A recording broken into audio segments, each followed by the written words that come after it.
আল্লাহ পাক রব্বুল আলামিন পবিত্র কোরআনুল কারীমের মাধ্যমে জানিয়ে দিচ্ছেন ওয়ামান আরাদাল আখিরাতা ওয়া সাআ লাহা সাইয়াহা ওয়া হুয়া মুমিন।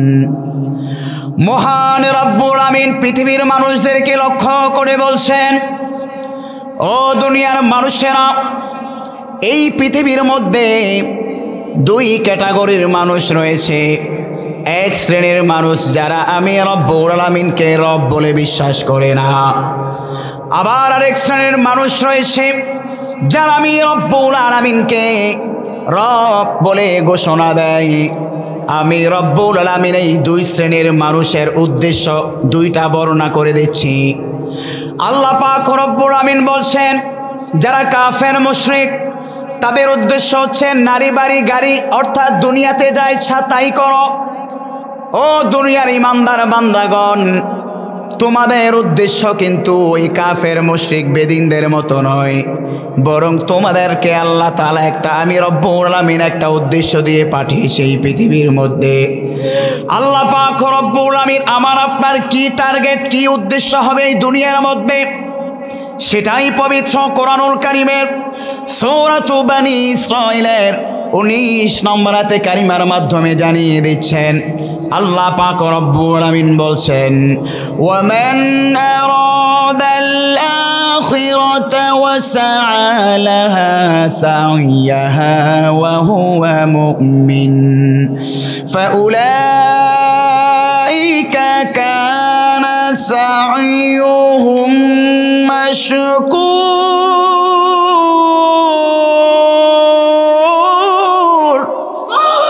আল্লাহ পাক রব্বুল আলামিন বলছেন, তোমাদের টার্গেট হবে আমি রব্বুল আলামিনকে সন্তুষ্টি করার মাধ্যমে আখিরাত যেন তোমরা তোমাদের জীবনে টার্গেট বানাইতে পারো। আমার প্রিয় ভাইয়েরা, তাহলে আমাদের টার্গেট বুঝতে পারলাম, দুনিয়া না আখিরাত। আল্লাহ পাক রব্বুল আলামিন আয়াতের পরের শব্দের মাধ্যমে জানিয়ে দিচ্ছেন, এই আখিরাতকে যদি তোমরা অর্জন করতে চাও তাহলে তোমাদের জন্য আমি রব্বুল আলামিন একটা রাস্তা বলে দিলাম। এটা গণতন্ত্রের রাস্তা নয়, এটা কোনো আওয়ামী লীগ বিএনপির রাস্তাও নয়, এটা কখনো আমার মন মতো দেওয়া পীর সাহেবের বানানো রাস্তাও নয়, বরঞ্চ আল্লাহ পাক রব্বুল আলামিন সেই রাস্তার কথা জানিয়ে দিচ্ছেন। ওয়াসালাহা সায়াহা, অর্থাৎ চেষ্টার মতো চেষ্টা করো। মুফাসসিরে কেরাম ওয়াসালাহা সায়াহা এই শব্দটুকুর ব্যাখ্যায় ব্যক্ত করতে গিয়ে বললেন, তাফসিরে ইবনে কাসির সহ আল্লামা মুফতি তাকি উসমানী হাফিজাউল্লাহর সম্মানিত পিতা তাফসির মারিফুল কোরআনের লেখক মুফতি শফি রাহিমাহুল্লাহ ওয়াসালাহা সায়াহা এই শব্দটুকুর ব্যাখ্যায় ব্যক্ত করতে গিয়ে বললেন, ওয়াসালাহা সায়াহা আই সুন্নাতা রাসূলিল্লাহি সাল্লাল্লাহু আলাইহি ওয়াসাল্লাম। তোমাদের টার্গেট হলো আখিরাত, আর ওই আখিরাতকে কোন পথে গেলে তোমরা অর্জন করতে পারবা, সেই পথের নাম হচ্ছে বিশ্বনবী মানবতার মুক্তির দূত হাবিবে কিবরিয়া মুহাম্মদ সাল্লাল্লাহু আলাইহি ওয়াসাল্লামের অনুসৃত পথ। এজন্য আমার আপনার নেতা কি দুনিয়ার নেতা না বিশ্বনবী মুহাম্মদ সাল্লাল্লাহু আলাইহি ওয়াসাল্লাম? আল্লাহ পাক রব্বুল আলামিন বলছেন, আর এই চেষ্টা প্রচেষ্টা 2 নম্বরে তুমি যদি আমার হাবিবের পথ অনুযায়ী করতে পারো, ফাউলাইকা কানা সাইয়ুহুম মাশকুরা, তাহলে এমন বান্দাদের পক্ষ থেকে তার চেষ্টা গৃহীত হবে। অর্থাৎ সে যে আখিরাতকে পাওয়ার জন্য আমার হাবিবের সুন্নাহকে অনুসরণ করছে, এমন ব্যক্তির চেষ্টা প্রচেষ্টায় যিনি কবুল করবেন বলুন তো তিনি কে?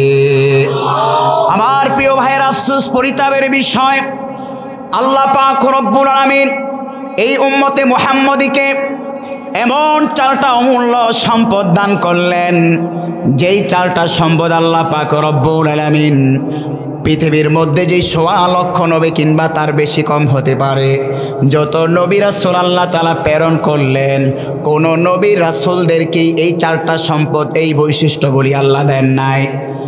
আফসোস পরিতাপের বিষয়, এই চারটা অমূল্য সম্পদ পেয়েও আমরা পথ হারাস, আমাদেরকে সঠিক পথ দেখানোর কোনো লোক পাওয়া যাচ্ছে না, অথচ আমরা মুসলমানের ঘরে জন্মগ্রহণ করলাম। এক নম্বরে আল্লাহ পাক রব্বুল আলামিন আমাদেরকে যেই অমূল্য সম্পদ দান করলেন, আমার হাতে যেই কিতাবরে দেখতে পাচ্ছেন, চিৎকার করে বলতে হবে এই কিতাবের নাম কি? এই কোরআনে কোনো সন্দেহ আছে? কোনো সংশয় আছে? বিনা সন্দেহে যিনি আমার হাবিবের উপর নাজিল করলেন, বলুন তো তিনি কে? আল্লাহ পাক রব্বুল আলামিন এই পৃথিবীর মধ্যে নবী রাসূলদের উপর আসমানি গ্রন্থ 104টা অবতীর্ণ করলেন। মতান্তরে কিংবা আরও বেশি কম হতে পারে, কিন্তু বড় বড় কিতাবে হচ্ছে 104টা। এই 104 কিতাবের মধ্যে 4টা কিতাবকে আল্লাহ তাআলা শ্রেষ্ঠত্ব দান করলেন। সেই 4 কিতাবের মধ্যে তাওরাত জাবুরের মধ্যে থেকেও আল্লাহ পাক রব্বুল আলামিন পবিত্র কোরআনুল কারীমের শ্রেষ্ঠত্ব মর্যাদা আল্লাহ পাক রব্বুল আলামিন সর্বঊর্ধ্বে রাখলেন। সেজন্যই আল্লাহ পাক রব্বুল আলামিন বলছেন ফি লাউহিম মাহফুজ। এটা এমন একটি কোরআন লা রাইবা ফি, যেটার মধ্যে কোনো সন্দেহ নাই, কোনো সংশয় নাই, এবং এটা এমন কিতাব যেই কিতাবটাকে আমি রব্বুল আলামিন সে লাউহে মাহফুজের মধ্যে সংরক্ষণ করে রেখেছি। কিয়ামত পর্যন্ত নয়, বরং মৃত্যুর পরও এই কোরআনটা যিনি সংরক্ষণ করে আমাদের মাঝে সুপারিশকারী হিসাবে উপস্থাপন করবেন, তিনি কে? কিন্তু এই কোরআন পেয়েও আজ পর্যন্ত আমরা কোরআনকে রাষ্ট্রীয় পর্যন্ত বসাইতে পারি না। আমার প্রিয় ভাই সব, 2 নম্বরে আল্লাহ পাক রব্বুল আলামিন যে শ্রেষ্ঠ সম্পদ আমাকে আপনাকে দান করলেন, আল্লাহ পাক রব্বুল আলামিন বললেন এই কোরআনকে যেই নবীর ওপর আমি আল্লাহ তাআলা প্রেরণ করলাম, পাঠাইলাম, তিনি পৃথিবীর অন্যান্য নবীর মতো নয়, বরং সাইয়্যিদুল মুরসালিন, খাতামুন নবীন, নবী কুলের সরদার, বিশ্ব মানবতার মুক্তির দূত, আখির আমদার তাজদার মদিনা জনাবে মুহাম্মদ সাল্লাল্লাহু আলাইহি ওয়াসাল্লাম। তিনি জান্নাতেরও সরদার হবেন এবং দুনিয়াতেও তিনি সরদার। শুধু সরদারই নন, বরং তিনি লাস্ট মেসেঞ্জার, অর্থাৎ এই আমার হাবিবকে আল্লাহ পাক রব্বুল আমিন সর্বশেষ নবী হিসাবে এই পৃথিবীর মধ্যে পাঠালেন। সেজন্যই আল্লাহ পাক রব্বুল আমিন বলছেন, মা কানা মুহাম্মাদুন আবা আহাদিম মির রিজালিকুম ওয়ালাকিন রাসূলুল্লাহ।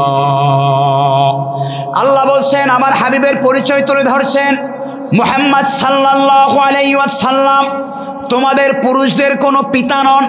যেমন আব্দুল কুদ্দুস, আব্দুর রহিম কিংবা নাজমুলের তার পরিচয় হচ্ছে সে অমুকের, সে তার বাপ অমুক, কিন্তু মুহাম্মদ সাল্লাল্লাহু আলাইহি ওয়াসাল্লামের এমন পরিচয় নয়, বরং মুহাম্মদ সাল্লাল্লাহু আলাইহি সাল্লামের পরিচয় হচ্ছে ওয়ালাকির রাসূলুল্লাহ, তিনি হচ্ছেন আমি রব্বুল আমিনের পক্ষ থেকে প্রেরিত রাসূল। শুধু প্রেরিত রাসূল নয়, ওয়া খাতামুন নবীন, আমার হাবিবকে আমি সর্বশেষ নবী হিসাবে পৃথিবীর মধ্যে পাঠালাম। ওয়া কানাল্লাহু বিকুল্লি শাইইন আলিমা, আর আমি রব্বুল আমিন পৃথিবীর সমস্ত জ্ঞান সম্পর্কে অবগত। সুতরাং আমার হাবিবকে শেষ নবী হিসাবে যারা মুসলমান দাবি করে কিন্তু মানে না, তারা মুসলমান না, কাফের। আফসোস, পরিতাপের বিষয়, শ্রেষ্ঠ নবী পেলাম, শ্রেষ্ঠ কিতাব পেলাম, কিন্তু শ্রেষ্ঠ নবীকে আদর্শ হিসাবে গ্রহণ করতে পারলাম না, শেষ নবী হিসাবে স্বীকৃতি প্রদান করতে পারলাম না। তাহলে বুঝতে পারলাম মুসলমান হিসাবে জন্মগ্রহণ করেও আমার আপনার পুরা কপাল। আমার প্রিয় ভাইয়েরা, আল্লাহ পাক রব্বুল আলামিন 3 নম্বরে এই জাতিকে যে শ্রেষ্ঠত্ব দান করলেন, পৃথিবীর মধ্যে আল্লাহ পাক রব্বুল আলামিন অসংখ্য নবী রাসূল প্রেরণ করলেন। অনেক নবীরা পর্যন্ত মহান রব্বুল আমিনের দরবারে ফরিয়াদ করেছে, রব্বুল আলামিন আপনার কাছে ফরিয়াদ করছি, আপনি আমাকে শেষ নবীর উম্মত হিসেবে কবুল আর মঞ্জুর করে নেন। সাইয়্যিদিনা মুসা আলাইহিস সালাতু ওয়াস সালাম বিশ্বনবী সাল্লাল্লাহু আলাইহি ওয়াসাল্লামের অর্থাৎ আমার আপনার মর্যাদা যখন কিতাবের মধ্যে জানতে পারলেন, তখন তিনি দোয়া করলেন, ও রব্বুল আলামিন আপনি আমার উম্মতদেরকেও সেই মর্যাদা দান করেন। কিন্তু আল্লাহ একবার দুবার তিনবার নয়, অসংখ্যবার দোয়া করলেন আল্লাহর কাছে। আল্লাহ একটা দোয়াও কবুল করলেন না। লাস্ট মুহূর্তে সাইয়্যিদিনা মুসা আলাইহিস সালাতু ওয়াস সালাম বুঝতে পারলেন না রে, আল্লাহ তাআলা স্পেশালভাবে উম্মতে মুহাম্মাদের জন্যই মর্যাদা দান করলেন।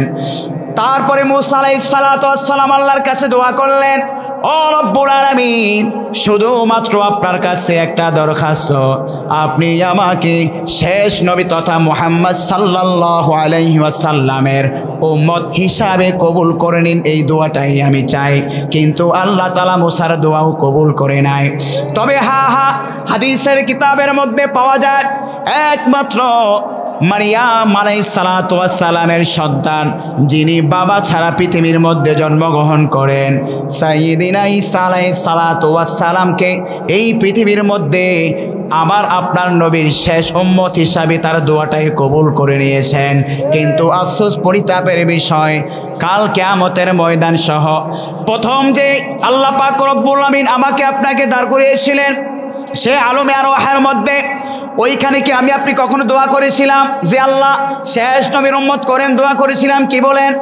এই যে এতগুলো মানুষ, কখনো কি ইমাম সাহেবের পিছনে মোনাজাতে দোয়া করছি, ও রব্বুল আলামিন আপনি আমাদেরকে শেষ নবীর উম্মত হিসাবে কবুল করেছি নাকি? বিনা দোয়ায় বিনা দরখাস্তে আমাকে আপনাকে যিনি শেষ নবীর উম্মত বানাইলেন, বলুন তো তিনি কে? আফসোস পরিতাপের বিষয়, ওই শেষ নবীর উম্মত হয়েও আমরা নিজেদেরকে বড় কপাল পোড়া মনে করছি আমাদের মতো আর পোড়া কপাল নাই, আছে না নাই? ফলে দিক নির্দেশনা খুঁজে পাই না।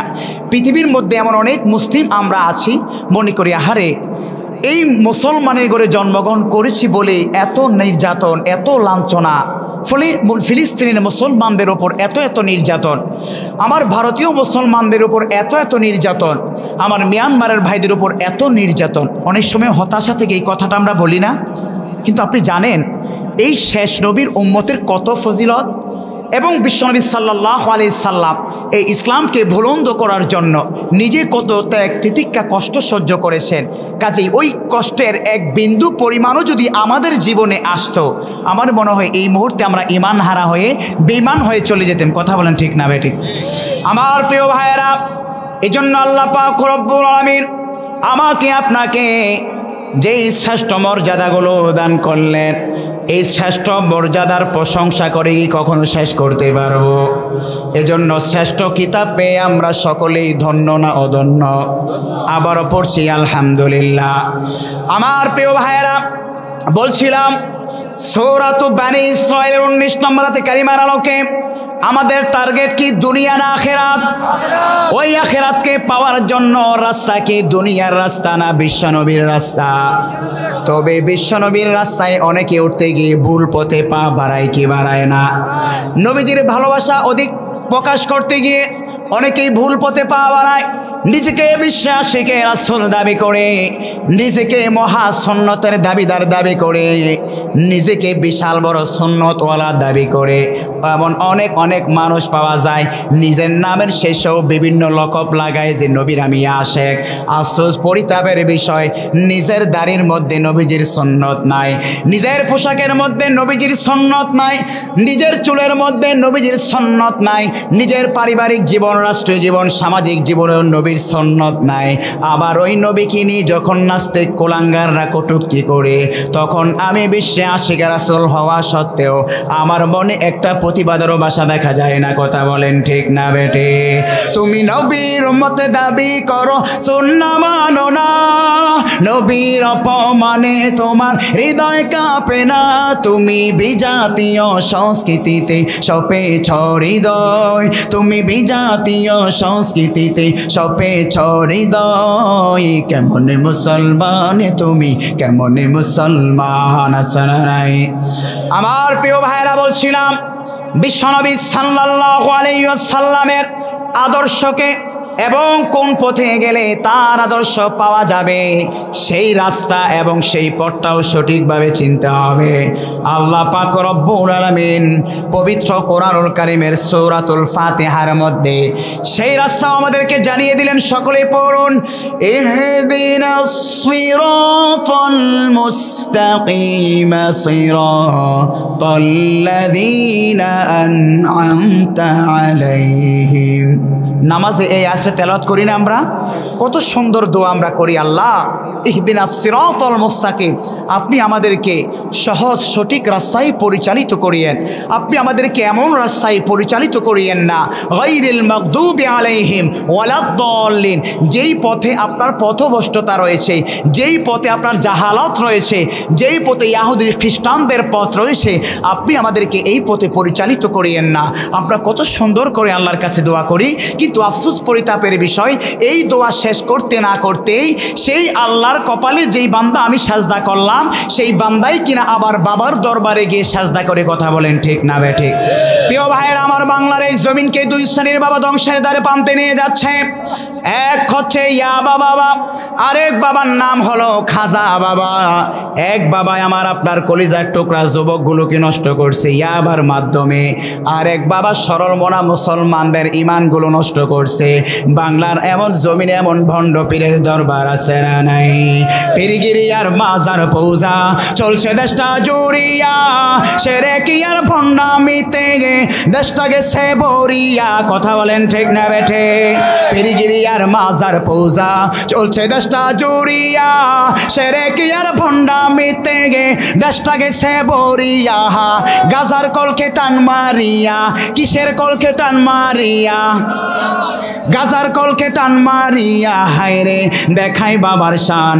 ওরা শিক্ষিত শয়তান, ওরা শিক্ষিত শয়তান, ওরা হলো জাতির লাগে মহামারীর মহাজন। পাইলে কলম ঠেকাইয়া চালাই ওরা নির্যাতন, আছে না নাই? ওরা হলো জাতির লাগে মহামারীর মহাজন, পাইলে কলম ঠেকাইয়া চালাই ওরা নির্যাতন। ঘুষের টাকায় ওদের ভরে, কিসের টাকায় ওদের ভরে? আসারা নাই? আমার প্রিয় ভাইয়েরা, আমার মতো সিকুন সাকুন যদি আপনাদের মসজিদের ইমাম সাহেব হয়, বলে হুজুর মানুষের বাড়ি থেকে এত সিকুন কেন, ঘটনা কি? আবার যদি একটু মোটা কাটা হয়, বলে হুজুর মানুষের বাড়িতে খাইতে খাইতে ফেটটা বিশাল বড় করে ফেলছে, এমন লোক আছে না নাই? মানে হুজুর সোজা হয়ে আটলাও দোষ, হুজুর বাঁকা হয়ে আটলাও দোষ, হুজুর মোটা হইলেও দোষ, চিকন হইলেও দোষ, হুজুর যদি চুল বাইটটা করে রাখে তাতেও দোষ, হুজুর যদি বাপরে চুল রাখে বলে জঙ্গি জঙ্গি, বাবা আছে না নাই? এই সমস্ত লোকগুলো আমাদেরকে বলে যে আলেমুল আমাদের কারণে দেশটা আজ রসাতলে, আলেমুল আমাদের ফতুয়ার কারণে দেশটা আজ পিছিয়ে গেছে অনেক বছর। অতীতে এমন নেতা বলে কি বলে নাই? আমার প্রিয় ভাইরা, আজ পর্যন্ত যত দুর্নীতির রেকর্ড হয়েছে, আজ পর্যন্ত কোনো আদালত প্রমাণ করতে পারে নাই যে আল্লামা দেলার হোসেন সাইদি চুরি বাটপারি করেছে। কি বলেন? মাওলানা মতিউর রহমান নিজামী দুর্নীতি করেছে? কথা বলেন। মুফতি ফজলুল হক আমিনী দুর্নীতি করেছে? কথা বলেন। এরকমও সংসদ সদস্য যত আলেমুল আমারা নেতৃত্ব পর্যায়ে গিয়েছে, কোনো আলেমের নামে আজ পর্যন্ত কোনো আদালত রায় দিতে পারে নাই যে দুর্নীতি করতে পারছে। কিন্তু বিভিন্ন সময় বিভিন্ন নিউজ পোর্টালে আমরা দেখি এমন অনেক মেম্বার চেয়ারম্যানের ঘরের মধ্যে চাউল ডাউলের খোঁজ। কথা বলেন ঠিক না বেঠে? অথচ এই সমস্ত সুদখোর ঘুষখোর নেতারাই আমাদের দিকে চোখে আঙ্গুল রেখে কথা বলেন ঠিক না বেঠে? আমার প্রিয় ভাইয়েরা, এজন্য বলছিলাম আল্লাহ পাক রব্বুল আলামিন একমাত্র তার গোলামি করার জন্য আমাকে আপনাকে সৃষ্টি করলেন।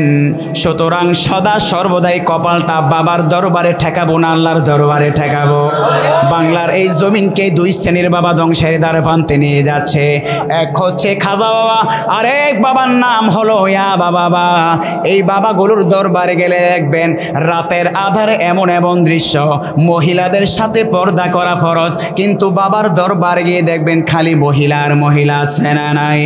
হুজুর বাবাই খেদমত করে নারী গন্ডে দিয়া, মধ্যরাতে জিকির করে বাতি নিবাইয়া। হুজুর বাবাই খেদমত করে নারী গন্ডে দিয়া, মধ্যরাতে জিকির করে বাতি নিবাইয়া। ও ভাই এইসব হইল ভণ্ড পীরদের। এমন কিছু দরবারের নাম বলবো নাকি? দরবারের নাম বললে কি আপনারা নারাজ হবেন নাকি? কারণ ওই দরবারের মুরিদ অত্র এলাকায় থাকতেও পারে। কথা বলেন ঠিক না বেঠিক? আমার প্রিয় ভাইয়ের, আপনাদের পায়ে হাত দিয়ে বলি, আমি আপনাদের কল্যাণকামী, আমি আপনাদেরকে ভুল বোঝানোর জন্য আসি নাই। বাংলাদেশে শাহজালাল ইয়ামানি রহমাতুল্লাহি আলাইহি, শাহপরান খাজা মঈনুদ্দিন চিশতি সহ সরমুনাই উজানি বলেন, আড়াইবাড়ি দরবার বলেন, সারসিনা বলেন, দারুন নাজাত বলেন, ফুরফুরা বলেন, বানিয়াপাড়া দরবার বলেন, এই সমস্ত দরবারগুলোর মাধ্যমে বাংলাদেশের ইসলাম প্রসার হচ্ছে কি হচ্ছে না? কিন্তু এই দরবারগুলোর বাহিরেও এমন কিছু দরবার আছে যাদের নামের শেষে খালি বাঘ আর বাঘ আছে না নাই? দেওয়ান বাঘ আছে না নাই? আট্রসি আছে না নাই? আমার প্রিয় ভাইয়েরা, এই দরবারগুলোর দিকে দেখবেন আল্লাহর রাসূলের রওজা কেউ এতটা তারা সম্মান করে না, কিন্তু বাবার রওজা যখন জিয়ারত করতে যায়, বাবার দিকে পিছন দিক দিয়ে প্রবেশ করা যায় না, বাবার রওজার সামনে জুতা নিয়েও যাওয়া যায় না। আমি যদি মনে করেন এগুলো বানিয়ে বানিয়ে বলছি, তাহলে আপনি এই সমস্ত ভণ্ডের দরবারে যাই দেখেন, আপনার জুতা এক জায়গায় রাখা লাগবে 50 টাকা দিয়ে, তাও ব্যবসা আছে না নাই? আমার প্রিয় ভাইয়েরা, এজন্য বলছি এই সমস্ত দরবারগুলোতে আপনারা ইমান নিয়ে যাবেন, ইমান হারা হয়ে আসবেন। আর অতীতে আর পূর্বে যেই দরবারগুলোর নাম বললাম, হয়তো ছোটোখাটো একতলাফ আমাদের মাঝে থাকতে পারে, কেউ দাঁড়াইয়া কেউ উপরে বৈশা মিলাদ কিয়ামনে একতলাফ থাকতে পারে, কিন্তু এগুলোর কারণে আমাদের ইমান যাবে না। ঠিক না বেঠিক? প্রিয় ভাইয়েরা আমার, এর জন্য বাংলার জমিনকে দুই বাবা ধ্বংস করছে। কয় বাবা? এক বাবার নাম হলো ইয়াবা বাবা, আছে না নাই? ইয়াবার কারণে আজকে যুব সমাজ ধ্বংস পায়, পাগলপাড়া রাস্তার অলিতে গলিতে যুবক খুঁজে পাওয়া যায়, অথচ এই যুবক নেতৃত্বের প্রধান কাতারে থাকার কথা ছিল। আরেক বাবা নষ্ট করছে সরল মনা মুসলমানদের ইমানকে। বাংলাদেশের জনপ্রিয় এক দরবারের নাম মাট্রসি দরবার। ওই দরবারের জনপ্রিয় একটা গান ইউটিউবে সার্চ করবেন, যুবক ভাইয়ের আজকে এই লেখাটা লেখে, জীবন নাহামের নাহুবা শাইলাম, জীবন নাহামের নাহুবা শাইলাম, খাজা তোরে নামে আহামারে লইয়া যাওরে মদিনার পানে গে আসনা নাই? আমার প্রিয় ভাইরা, শুনতে তো ভালোই লাগে, নিশিরাইতে কানবাসি বাজাও আসনা নাই? বলে হুজুর এই গানগুলো শুনতে তো মজাই লাগে, ভালো লাগে, শরীরে একটা জুস আসনা নাই? আমার প্রিয় ভাইরা, এই গানের সংক্ষিপ্ত যদি একটা বিশ্লেষণে যাই, জীবন নামের নাও বাসাইলাম, খাজার নামে পড়েন নাউজুবিল্লাহ। যদি গান গাইতে হয় তাহলে এমনই গান গাইতে হবে, জীবন নামের নাও বাসাইলাম, আল্লাহ তোর নামে আহামারে লইয়া যাওরে মদিনার পানে। ঠিক না বেটে? যদি শুদ্ধ করে গাইতে হয় তাহলে এমন করে গাইতে হবে, কিন্তু ওই গানের মধ্যে বলছে আমারে লইয়া যাও রে খাজার পানি পড়েন নাউজুবিল্লাহ। জীবন নামের নাও কি আল্লাহর নামে বাসাইব না খাজার নামে বাসাইব? শুধু তাই নয়, ওই গানের পরের শব্দে বলছে আহা মাহারে লইয়া যাও রে মদিনার পানে পড়েন নাউজুবিল্লাহ। এই যে প্রিয় ভাইয়ের আমার, ভোগই দক্ষিণ পাড়া খাসের বড়ি জামে মসজিদ মাঠ প্রাঙ্গণে আমি আপনি বসলাম। এইখান থেকে আলিমুল গায়েব অদৃশ্যভাবে যিনি আমাকে আপনাকে ওই কামলিওয়ালা মদিনাওয়ালার রওজায় নিয়ে যেতে পারেন, তিনি কে? মনে বড় আশা ছিল যাব মদিনায়, সালাম আমি করব গিয়ে, সালাম আমি করব গিয়ে নবীর রওজায়। ও রব্বুল আলামিন, আপনি আমাদের সকলের এই মনের তামান্না কবুল আর মঞ্জুর করুন। আর জোরে পড়ছি আমিন। কিন্তু এই তামান্না পূরণ করতে পারে খাজা বাবা না আল্লাহ। কিন্তু ওই ভণ্ড শিল্পী বলছে আহামারে লইয়া যাওরে মহদিনার পানে। জোরে জোরে পড়েন নাউজুবিল্লাহ। এজন্য প্রিয় ভাইয়েরা আমার, কাকে আলেম নির্বাচন করছেন? এই বক্তার মধ্যে কাকে প্রধান বক্তা বিশেষ বক্তা নির্বাচন করছেন? কাকে আপনি আপনার মসজিদে ইমাম বানাইলেন? কাকে আপনি আপনার পীর বানাইলেন?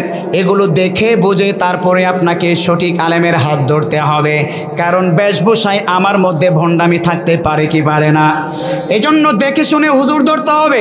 নেতাদের মধ্যে যেমন দুর্নীতিবাজ নেতা আছে, এই হুজুরদের মধ্যেও দুর্নীতি আছে না নাই? নিজের নামে বিশাল বড় তালিকা, বিদেশ থেকে লক্ষ লক্ষ টাকা ছিনিয়ে আনে, বলে আমার দেশের মধ্যে মাদ্রাসা আছে, তিনখানা আছে। আসলে ডাহা মিথ্যা কথা, মাদ্রাসা নামে কিছুই নাই। নিজের বিল্ডিং দেখাইয়া নিজের অ্যাকাউন্টে লাখ লাখ টাকা এমন ভণ্ড আলেম আছে না নাই?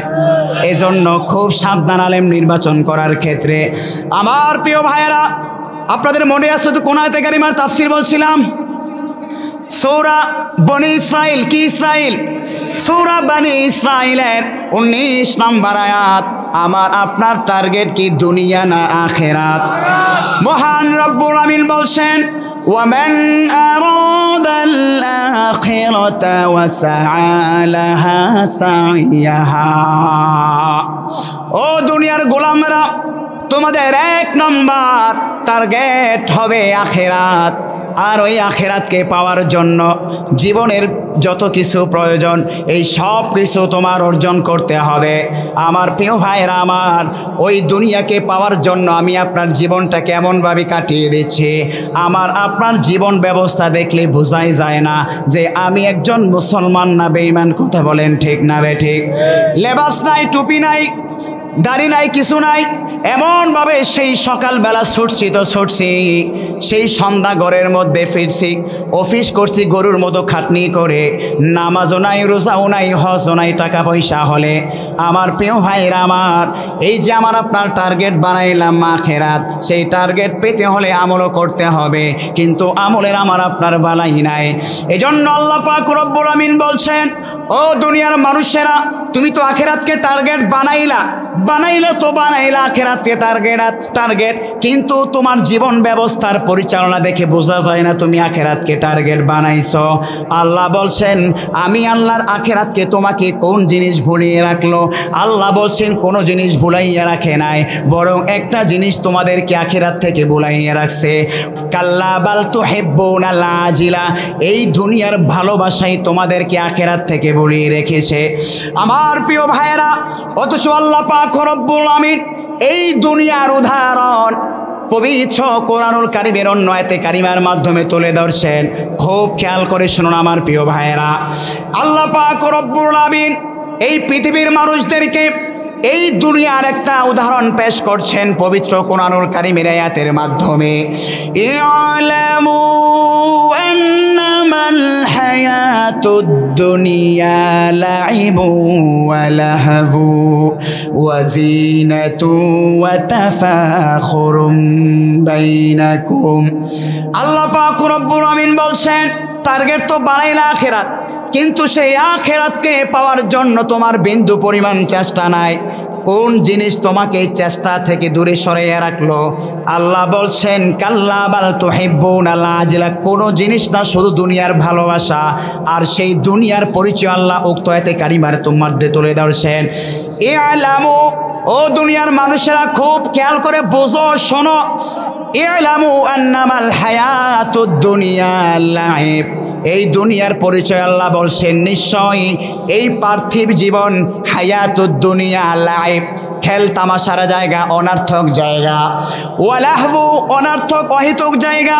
ওয়াজিনাতু, সুন্দর যদি ভরপুরের জায়গা। আল্লাহ বলছেন আরেকটা জায়গা হচ্ছে পৃথিবীটা প্রতিযোগিতার জায়গা। ওয়া তাফাখুরুম বাইনাকুম ওয়া তাকাসুরুম ফিল আমওয়ালি ওয়াল আওলাদ। 1 নম্বর দুনিয়ার পরিচয় আল্লাহ দিলেন, এটা অনার্থক, এটা কোনো কাজের জিনিস না, কাজের জায়গা না। এটা সৌন্দর্য মনে হবে, দেখতে ভালো লাগে, লাইট দেখলে মনে হয় কত সুন্দর, আলোকময় লাইটের দিকে কালো চেহারা নিলে মনে হয় অনেক সুন্দর। সুন্দর নারীকে যদি কালো বানাইতে চায়, আবার ওই কালো নারীকে বিউটির মাধ্যমে সুন্দর করা যায় কি যায় না? তাহলে এই দুনিয়াটা হলো সুন্দর। আর আল্লাহ বলছেন এই সুন্দর আসল সুন্দর না। ওয়ামাল হায়াতুদ দুনিয়া ইল্লা মাতাউল গুরুর। আল্লাহ বলছেন এই যা সুন্দর, এই খেল তামাশা যা কিছু দেখো, এই সবগুলো ধোঁকা আর ধোঁকা, ঠিক না বেঠিক? এজন্য প্রিয় ভাইয়ের আমার, আল্লাহ বলছেন এই পৃথিবীর উদাহরণ দিচ্ছেন। আরেকটা উদাহরণ হলো এই পৃথিবীটা হলো প্রতিযোগিতার জায়গা। দুইটা জিনিস নিয়ে পৃথিবীর মধ্যে মানুষ প্রতিযোগিতা করে। ওয়াতাফাখুরুম বাইনাকুম, পরস্পরের মাঝে। এক নাম্বার হলো মাল নিয়ে, ফিল আমওয়াল। নাম্বার 2 ওয়াল আওলাদ, সন্তানদেরকে নিয়েও মানুষ অহংকার করে কি করে না? আমার প্রিয় ভাইয়েরা, বিশ্বনবী মুহাম্মদ সাল্লাল্লাহু আলাইহি ওয়াসাল্লামের সে জীবনের শেষ পর্যন্ত কোনো পুত্র সন্তান ছিল না। ফলে উতবা সাইবা আবু জাহেল নবীজিকে বলেছিল লেজ কাটা, কি কাটা, পরে নাউজুবিল্লাহ। আমাদের সমাজের মধ্যে দেখবেন অনেক মানুষ এমন আছে, বাহারে আল্লাহ সাইডটা মেয়ে দিল, একটা ছেলেও দিল না, বংশ টিকায় এক মুখ কাকে দিয়া, আসা না নাই? আবার অনেক মানুষ দেখবেন বলে আরে তার তো ছেলে নাই, আমার ছেলে জানোস কয়টা? 8টা। 8 পোলা যদি একটা 8টা বাস লইয়া দাঁড়ায়, তাহলে তার বেলে নাই, আসা না নাই? মানে সন্তানদের কিনে অহংকার করে কি করি না? এই জন্য আল্লাহ পাক রব্বুল আমিন মানুষ যেই পৃথিবীর মধ্যে দুইটা জিনিস নিয়ে অহংকার প্রতিযোগিতা করে। এক নাম্বার হলো সম্পদ নিয়ে, আরেকটা হলো সন্তান সন্ততি নিয়ে। আল্লাহ বলছেন এই সবগুলোর উদাহরণ যখন আমি দিলাম পৃথিবীর মানুষের মাঝে, তারপরে আল্লাহ তাআলা একটা এই পৃথিবীর দৃষ্টান্ত পেশ করছেন। আল্লাহ বলছেন ওয়াতাকাসুরু ফিল আমওয়ালি ওয়াল আওলাদ কামাসালি গাইসিন আ'জাবাল কুফফার। আল্লাহ পাক রব্বুল আমিন প্রথমেই উদাহরণ দিলেন এই পৃথিবীর, তারপরে আল্লাহ তাআলা এই পৃথিবীর সাথে একটা দৃষ্টান্ত পেশ করলেন। আল্লাহ বলছেন কামাসালি গাইসিন আ'জাবাল কুফফার, ওই আসমান থেকে বর্ষমান বৃষ্টি যখন কৃষক দেখে, কে দেখে? কৃষক যখন আসমান থেকে বর্ষমান বৃষ্টি দেখে খুশি হয় না বেজার হয়? খুশি হয়। কেন খুশি হয়? কারণ ফসল ফলন ভালো হবে, ক্ষেতটা ফেটে বেড়ে চৌচির হয়ে যাচ্ছে। হুজুর আল্লাহর কাছে দোয়া করেন যেন বৃষ্টি আসে। আল্লাহ রোদ দে, মেঘ দে, ছায়া দে রে আল্লাহ, মেঘ দে। আমার প্রিয় ভাইরা, আল্লাহ পাক রব্বুল আমিন এই পৃথিবীর একটা দৃষ্টান্ত পেশ করলেন কামাসালি গাইসিন আ'জাবাল কুফফার। আল্লাহ পাক রব্বুল আমিন বলছেন কৃষকরা যখন আসমানে বৃষ্টি দেখে, ওই বৃষ্টি দেখে কৃষকের মনে অনেক আনন্দ ফুটে ওঠে, কারণ বৃষ্টি যখন পড়বে ওই সব ফসলটা সবুজ শ্যামলে ভরপুর হয়ে যাবে। এরপর আল্লাহ বলছেন আ'জাবাল কুফফার নাবাতুহু সুম্মা ইয়াহিজু ফাতারাহু মুসফাররা। আমার প্রিয় ভাইরা, আ'জাবাল কুফফার, এখানে কুফফার শব্দের অর্থ হচ্ছে গোপন করা, যার ফলে যারা কাফের মুশরিক এদেরকে কাফের কুফফার এই জন্যই বলা হয়, কারণ এদের সামনে কোরআন সত্য যেটা বলা হয়েছে কি হয় নাই, আল্লাহ যে একক এটা তাদের সামনে বলা হয়েছে কি হয় নাই। এত কিছু জানার পরেও তারা যেহেতু আল্লাহর প্রতি বিশ্বাস স্থাপন করে নাই, ওই যে ইমানটা তারা গোপন রেখেছে, প্রকাশ্যে ঘোষণা দেয় নাই, এই জন্য কাফেরদেরকে কি বলা হয়? কাফের। কারণ প্রকাশ্যে ইমানকে যেহেতু তারা গ্রহণ না করে গোপন রেখেছে, এই জন্য কাফেরকে কি বলা হয়? কাফের। আ'জাবাল কুফফার, এখানে কুফফার অর্থ হচ্ছে গোপন করা, কিন্তু তাফসিরে জালালাইন সহ অসংখ্য তাফসিরের কিতাবের মধ্যে এখানে বলা হয়েছে যেই ফসল ফলানোর জন্য আমরা প্রথমে ধান কি বান্নাই, কি বান্নাই না, কি বলে ধান, এভাবে হালি রোপণের জন্য হালির পূর্বে কি বলে এটাকে? ধান জ্বালা, জ্বালা, জ্বালাটাকে মাটির মধ্যে যখন বপন করি, ওই গেরাটা মাটির মধ্যে বিদ্যে আস্তে আস্তে ওই মাটি থেকে কি হয়? গাছে রূপান্তরিত হয়। তার মানে প্রথমে কি ছিল? গোপন ছিল। গোপন থেকে আস্তে আস্তে এটা কি হয়? প্রকাশ হয়। এই জন্য ওই ফসলটাকে কি বলা হয়েছে? কুফফার বলে আল্লাহ তাআলা উদাহরণ দিয়েছেন। আমার প্রিয় ভাইয়েরা, এই ফসলের তারপরে উদাহরণ কি হয়? বর্ষমান বৃষ্টি দ্বারা এই ফসলটা সবুজ শ্যামল হয়ে যায়। আস্তে আস্তে এই সবুজ শ্যামল ধানটা সুম্মা ইয়াহিজু ফাতারাহু মুসফাররান সুম্মা ইয়াকুনু হুতামা, ওই সবুজ থেকে রং ধারণ করে হলুদ, ঠিক না বেঠিক? ওই হলুদ হওয়ার পরে ওই ফসলের কি অবস্থা হয় আল্লাহ বলছেন সুম্মা ইয়াকুনু হুতামা, তারপরে ওই ফসলটা এক সময় সবুজ থাকে, তারপরে হলুদ বর্ণ হয়। হলুদ বর্ণ হওয়ার পর 500-600 টাকা দিয়ে বদলে দিয়ে ওই ফসলটাকে আমরা বাড়ির উঠানের মধ্যে নিয়ে আসি। উঠানে নিয়ে আসার পর মেশিন দিয়ে ধানটাকে পৃথক করে ধান গাছটাকে কি করি, ধান গাছটাকে আমরা রোদ্রে ভাবে ছড়িয়ে দেই। ছড়িয়ে দেওয়ার পর ওই ধান গাছটা কি মানুষ পাড়ায় কি পাড়ায় না? তারপরে ওই ধান গাছটা যখন শুকিয়ে যায়, এটা কি আমরা গরুকে খাওয়াই কিংবা আগুন জ্বালাই কি জ্বালাই না? ওই আগুনটা একটা পর্যায়ে কি হয়ে যায়, অঙ্গার মাটি হয়ে যায়। আমার প্রিয় ভাইয়ের আল্লাহ এই জিনিসটা বুঝাতে চাইলেন, এই উদাহরণ দিয়ে কি বুঝাতে চাইলেন খুব খেয়াল করে শুনুন। আল্লাহ পাক রব্বুল আমিন প্রথমেই বললেন বর্ষমান বৃষ্টি দেখে কৃষক খুশি হয় কেন? কারণ কৃষক জানে ফসলটা সবুজ শ্যামল হবে। ফসল সবুজ শ্যামল হলে ধান ভালো হবে। ওই ধানটা এক সময় পেকে হলুদ বর্ণ হয়ে যায়, হলুদ হওয়া থেকে তারপরে খের কোটায় পরিণত হয়ে যায়। আমার প্রিয় ভাইয়েরা, এখানেই আল্লাহ মূল মেসেজ আমাকে আপনাকে দিয়েছেন। আল্লাহ বলছেন, ও দুনিয়ার মানুষেরা, 1 নম্বর আয়াতের শুরুতে আমি তোমাদের জন্য এই পৃথিবীর একটা পরিচয় তুলে ধরলাম। ইআলামু আন্নামাল হায়াতুদ দুনিয়া লাইব, এই পৃথিবীটা হলো খেল তামাশার জায়গা, তান মাল নিয়ে প্রতিযোগিতার জায়গা। আর দুনিয়ার মানুষেরা, এই পৃথিবীর সর্বশেষ পরিস্থিতি হবে ওই ফসলের মতো। আমার প্রিয় ভাইয়েরা, এই যে আমার বাম পাশে, এই যে আমার ডান পাশে আমার আঙ্কেল কিংবা চাচা কিংবা মুরব্বি বসে আছে, ওনার কি ওই ধান ক্ষেতের মতো একটা জীবন ছিল কি ছিল না? উনি যখন পৃথিবীর মধ্যে জন্মগ্রহণ করেছেন, ওর মা বাবা খুশি হয়েছিল কি হয় নাই? ঠিক একইভাবে বৃষ্টি দেখে যেমন কৃষক খুশি হয়েছিল, আমার এই আঙ্কেলের মা বাবা ওনাকে দেখেও যখন 8 মাস 9 মাস মায়ের গর্ভ ছিল, তখন পৃথিবীর সমস্ত মানুষ ওনার জন্য খুশি হয়েছে কি হয় নাই? যেমন খুশি হয়েছে কৃষক বৃষ্টি দেখে। আমার প্রিয় ভাইয়েরা, তারপরে তিনি জন্মগ্রহণ করলেন। জন্মগ্রহণ করার পর যৌবন বয়সটাকে বলা হয় মানুষের মূল ফোকাসের বয়স। যৌবন বয়সে যেই কাজে লাগাতে পারবে তার জীবনটাই সফল। ঠিক একইভাবে কৃষকের ক্ষেত যদি সবুজ শ্যামলার সময় ঠিকভাবে সার না দেয়, ঠিকভাবে পানি না দেয়, ওই ফসল আর ভালো থাকে না। ঠিক একইভাবে যখন যৌবন বয়সটা উপনীত হলো, এই যৌবন বয়সটা পার করে তিনি একটা বয়সে আসলেন, তার শরীরটাকে আগের মতো আছে কি বলেন? ওই ধানের মতো কেমন যেন হলুদ বর্ণ হয়ে গিয়েছে। আমার প্রিয় ভাইয়েরা, এই হলুদ বর্ণ হওয়ার শেষ একটা সময় আসবে, এমন একটা বয়সে তিনি উপনীত হয়ে যাবেন, ওই খের কোটা যেমন একদিন অঙ্গার হয়ে এই পৃথিবীর মাটির সাথে মিশে গিয়েছে, ঠিক একইভাবে এই জীবনটা, আমার আপনার জীবনটা ওই খের কোটার মতোই মাটির মানুষ আমরা একদিন মাটির সাথে মিশে যাব, ঠিক না বেঠে? ওই একদিন মাটির ভিতরে হবে ঘরে, মন আমার কেন বাঁধো দালানে ঘর। একদিন মাটির ভিতরে হবে ঘরে, মন আমার কেন বাঁধো দালানে ঘর। আমার প্রিয় ভাইরা, খুব খেয়াল করে শুনুন এবং বুঝুন। আমি যে এতে কারিমা নিয়েছি, আল্লাহ তাআলা যেই পৃথিবীর উদাহরণটা পেশ করলেন, আল্লাহ বুঝাতে চাইলেন, বান্দা তুমি জন্মগ্রহণ করলা, আবার তুমি তোমার যৌবন বয়স উপনীত হইলা, আবার তারপরে তোমার শরীরের চামড়া ওই ফসলের মতো হলুদ বর্ণ হয়ে যাবে, তারপরে তুমি ওই খের কোটার মতো ওই পৃথিবীর মধ্যে অনার্থক একটা জিনিস হয়ে যাবে। আমার প্রিয় ভাইয়েরা, এই অনার্থক জীবন নিয়ে আমি আপনার কত বড়াই, কত অহংকার, আমার এটা আছে, আমার সেটা আছে। এই হুজুর সাবধানে কথা বলবেন, আমি কিন্তু এই মসজিদের সেক্রেটারি সভাপতি। হুজুর সাবধান, ঘোষের বিরুদ্ধে বলিয়েন না, কারণ আমার ঘোষের সাথে বিশাল বড় ব্যবসা আছে না নাই? হুজুর আপনি আসমান এবং জমিনের নিচের যত ফজিলত আছে সব বর্ণনা করেন, কিন্তু হুজুর আপনি সুদের বিরুদ্ধে বলিয়েন না, গোশের বিরুদ্ধে বলিয়েন না। এমন কিছু সভাপতি মাহফিলের মধ্যে পাওয়া যায় কি যায় না?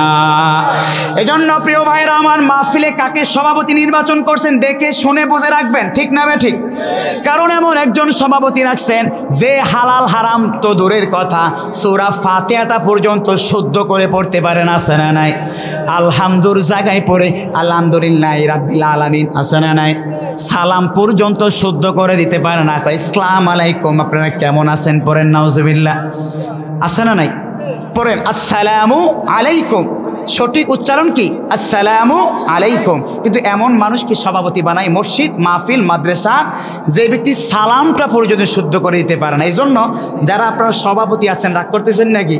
বলো হুজুর খালি আমাদের বাসটায় দিয়ে গেল। ভাই প্রথমেই বলছি আপনাদের কাছে আসছি একজন দায়ী হিসাবে, বাস দেওয়া উদ্দেশ্য আমার না। আমার প্রিয় ভাইয়েরা, তাহলে আমাদের টার্গেট কি দুনিয়া না আখিরাত? আল্লাহ পাক রব্বুল আমিন ই'লামু আন্নামাল হায়াতুদ দুনিয়া লাইবু ওয়া লাহবু ওয়া জিনা, এই আয়াতে কারিমার মাঝে একটা উদাহরণ পেশ করে পৃথিবীর মানুষের মাঝে একটা দৃষ্টান্ত পেশ করলেন। আল্লাহ পাক রব্বুল আমিন বলছেন, ওয়া মান আরাদাল আখিরা, ও দুনিয়ার মানুষেরা, তোমাদের টার্গেট যদি আখিরাত হয়ে থাকে তাহলে চেষ্টা প্রচেষ্টাও আখিরাতমুখী হবে কি হবে না? কিন্তু আমাদের চাল চলন দেখলে মনে হয় না আমাদের টার্গেট আখেরাত, বরং সকালটা শুরু করি আখেরাত না দিয়ে বরং দুনিয়া দিয়ে। কথা বলেন ঠিক না বে ঠিক? এত প্রচণ্ড শীত, কিছু মানুষ পাওয়া যায় মুয়াজ্জিনের কণ্ঠে যখন আজানের ধ্বনি উচ্চারিত হয়, এই প্রচণ্ড শীতকে উপেক্ষা করে সেই মসজিদে গমন করে আল্লাহ পাক রব্বুল আমিনের দরবারে তার এই কপালটা সাজদায় লুটিয়ে দেয়। আবার অনেক শ্রেণীর মানুষ আছে রাত 3টা নয় 4টা নয়, ফজরের আগেই ওই ক্ষেতের মধ্যে কামলা দিতে হবে, রোজ হচ্ছে 600 টাকা, রৌদ্র উঠে গেলে বেশি কষ্ট হবে, এজন্য ফজরের নামাজের আগেই খেতে যেতে হবে। কিন্তু এই মানুষটা এই অন্তরে এই বিষয়টা জাগ্রত হলো না যে আমি আমার রবের দরবারে কপালটা সেজদায় অবনত করে আমার ক্ষেতের মধ্যে যাই, তাহলে আমার কাজে যিনি বরকত দিবেন তিনি কে? তাহলে মানুষ কয় শ্রেণীর ভাই? 2 শ্রেণীর। আল্লাহ আমাদের সকলকে জীবিকা নির্বাহের জন্য সর্বপ্রথম সকালবেলায় কার গোলামি করার তৌফিক দান করুন। করবেন তো ইনশাল্লাহ? আল্লাহ বরকত দিবেন। দিনের শুরুটা যদি আপনি আল্লাহর প্রশংসা দিয়ে শুরু করেন, প্রথমেই আল্লাহ আল্লাহ, শেষেও আল্লাহ আল্লাহ, নিখিল ভুবন গাই তাহারি গাই গুণগান আমরাও গাই, হামদে বারি তাআলা, হামদে বারি তাআলা। জীবনের শুরুতেও আল্লাহর প্রশংসা, শেষেও আল্লাহর প্রশংসা, দিনের শুরুতেও আল্লাহর প্রশংসা, মাঝখানেও আল্লাহর প্রশংসা, আবার রাতের শুরুতেও মাগরিবের নামাজের মাধ্যমে আল্লাহর প্রশংসা, রাতের শেষ লগ্নেও আল্লাহর প্রশংসা আছে না নাই? এজন্য প্রিয় ভাইরা আমার, আমাদের টার্গেট যেন আখিরাত হয়। আর আখিরাত আমার আপনার টার্গেট তখনই বুঝতে পারবো, এই মুরব্বীকে দেখি কিংবা এই যুবককে দেখে বুঝতে পারবো যে আখিরাত আমার আপনার টার্গেট, যদি চেষ্টাটা সেই লাইনে হয়। আর যদি চেষ্টা সেই লাইনে না হয়, যতই মুখে মুখে বলি রাসূলকে ভালোবাসি, অন্তরে যদি ভালোবাসা স্থাপন না করতে পারি, অন্তরে যদি কাজে কর্মের মাধ্যমে যদি আখিরাতের চেষ্টা প্রচেষ্টা না করতে পারি, তাহলে যতই দাবি করি তাহলে কাজে কর্মে কোনো কাজ আসবে না।